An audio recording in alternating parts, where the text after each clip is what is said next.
Okay, so are you ready to dive into the world of fashion? Always. Today's deep dive takes us behind the runway, behind the glamour, all that. We're going to break down what it really takes to be an import-export specialist in clothing and footwear. Right. Sounds good. This is a career path, by the way, that's so much more than just, knowing your designers and attending fashion shows. Right. Yeah, it's a global network. Like the whole dance of getting those clothes from the design all the way to your closet. You sent over some really insightful excerpts from RoleCatcher's career guide on this, and honestly, I was surprised there's a lot more to this role than I think people realize. Yeah. So let's unpack this, okay? The guide emphasizes how dynamic and global this business is, especially in fashion. What makes this particular role so unique? Well, it's a very interesting blend of skills. You're not just working on the creative side, with fashion. You're navigating international trade laws. You're making sure that everything complies with customs, mastering logistics. Oh, wow. Yeah, you have to be fluent in both fashion and global commerce. It's a whole other language. It is. Wow. It sounds like a constant balancing act. Yeah. And the guide really drives home this point with what they call deep knowledge. Hmm. Can you give us, for instance, like a real-world example of that actually means? Okay, so imagine a shipment of shoes is stuck at customs because there's a paperwork problem, a discrepancy. Oh, no. It's your job to not only figure out what's wrong, but also to really understand the specific regulations of both the exporting and the importing countries Oh, my gosh. to get those shoes moving again. Yeah. And you need to do all this, by the way, while staying calm Yeah. because time is money, especially in fashion. Oh, 100%. There's a ticking time bomb on those shoes. Yes, exactly. Okay, so speaking of misconceptions, I feel like there's this glamorous image of this job, like jet setting around the world, going to all the fashion capitals. Right. While, okay, a little international travel does sound kind of fun. Is that the reality of it? Yeah, I mean, let's just say it's not all, champagne and fashion shows. The RoleCatcher guide, I think, does a great job at breaking down those day-to-day tasks, and it paints a much more realistic picture. So, no offense to my friends who studied international business, but you don't necessarily need that specific degree to be successful in this field. Right. It's definitely a common path that people take, but the guide highlights some surprising skills that are just as valuable, like active listening, for example. That is crucial for understanding what your clients need and resolving conflicts. Interesting. You need to be able to think critically to analyze these complex situations and make good decisions very quickly. So you're on your toes a lot. Yeah. And even geography is important, believe it or not. Geography, really? Yeah, think about it. You're working with suppliers, manufacturers, customers all over the world in different time zones. Understanding those global supply chains, time zones, even those cultural nuances is just as important as the number crunching. It's really about connecting those dots on a global scale. It is. I did find it interesting, speaking of connections, how much the guide emphasizes technology in this field. Oh, absolutely. This is where things get really interesting.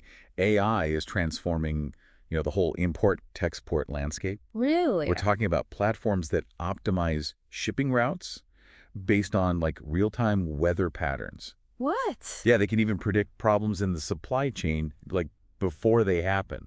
Wow. So instead of just reacting to problems, these tools let those import-export specialists be proactive. Yes, exactly. That ability to see what's coming is becoming really essential, especially in fashion, because timing is everything. Totally. It's like a crystal ball, but for your shipments. Yes. It makes you wonder, with all this efficiency, all this talk about technology, how does sustainability even play into all of this? Right. And it's not just a talking point anymore. It's becoming a really core responsibility for anyone in this role. Yeah, it's huge in fashion right now, for sure. They're the ones, import-export specialists, who are really navigating ethical sourcing and making sure packaging is sustainable and even calculating the carbon footprint. Oh, wow. Okay. Yeah. So it's not just about getting the best price on that shipment. You have to think about the environmental impact, the social impact. It's a lot to balance. It is? Yeah. And people who buy things, consumers, they're demanding that Yeah, transparency. accountability. Yes, exactly. And import-export specialists are the ones who really help those brands kind of match their practices to their values. Right. Match their actions to their words. It sounds like this role is changing so much, constantly evolving, which makes me think about the career trajectory of this. For someone who is interested in getting into this, what can they expect, like in terms of growth? Can they climb the The ladder? RoleCatcher guide actually has a really clear progression laid out. Like, you might start at an entry-level position, maybe helping with documents, learning the business. Right, get your feet wet. Exactly. But then, with some experience, you can move up to, like, manager. Okay, Yeah. yeah. And at that point, you're overseeing maybe a whole department, developing those global sourcing strategies. So there's definitely room to grow. What about specializing? Yeah, absolutely. As you get more experience, you might find that you gravitate toward a certain thing, like footwear or like sustainable textiles. Okay. Or you might become the go-to person for, I don't know, a particular region, like Southeast Asia or South America. That's so cool. There's so many doors this could open. Okay, let's say someone is listening and they are hooked. They are picturing themselves, in this fast-paced world. What are some practical first steps they can take to break in? Well, the guide stresses experience, like actually getting your hands dirty. Internships are huge, whether it's with an import-export company or a freight forwarding firm, even in customs brokerage office. It's all about that Yeah, experience. it's a chance to, make those You connections. network. Yes. Yeah. And see what it's really like day to day. Okay, that makes a lot of sense. Get in there, learn by doing. What about education? Do you need a certain degree? Are there certain certifications that would make someone stand out? Well, a bachelor's degree in international business or maybe supply chain management can give you a really strong foundation. But the guide really emphasizes certifications too. Okay, like what? Give us some specifics. What should people have on their radar? Well, there's the CCS, What? Certified Customs Specialist. That shows a really deep understanding of U.S. customs regulations. Okay. And then you have the CES. Another acronym. I know, right? That's the Certified Export Specialist, and that one focuses on the export side. Makes sense. Any other acronyms we should know about? One more. It's a mouthful, but it carries a lot of weight. Mm-hmm. The CITP, the Certified International Trade Professional.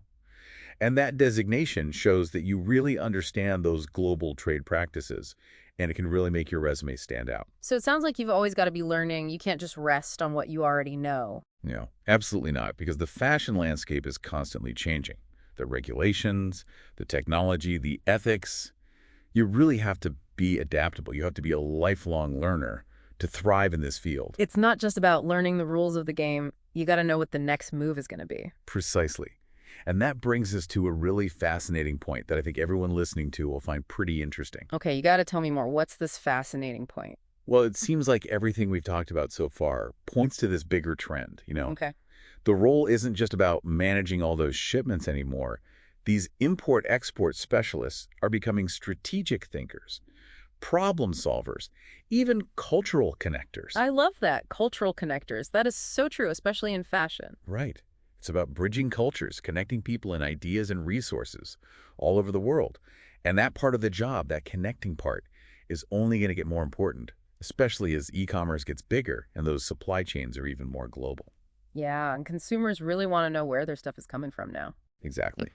So these import-export specialists, they're becoming even more important to how successful a company is. Right. They're the ones who understand all of it, those global dynamics, and they can actually make them into a plan. Yes. And don't forget those problem-solving skills we talked about. Something unexpected is always happening. A volcano erupts, now your shipment's delayed, or there's a sudden change to tariffs. I mean, anything can happen. You have to be able to think on your feet.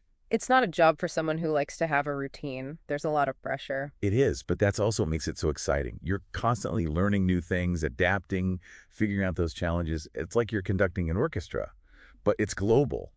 And instead of instruments, it's all those suppliers and manufacturers. Wow, that's a great analogy. So anyone listening, if you love the idea of being in the middle of all that, in a fast-paced environment, working globally, and especially if you have a little fashionista inside you, This could be the perfect career. it really could. Well, there you have it. We went on a deep dive into the world of an import-export specialist in clothing and footwear. We talked about the work, the skills you need, the challenges, and all the amazing opportunities. We busted some myths, uncovered those hidden things that nobody really talks about, and hopefully got someone out there really inspired. For sure. Now, before we wrap up, one last thing to think about. Technology is changing how global trade works. What consumers want is different now. How do you see this role changing in the future? What new skills will be needed? New challenges? Keep those questions in mind as you explore this exciting field. Until next time, keep those deep dives coming, and remember, the world of knowledge is out there waiting for you.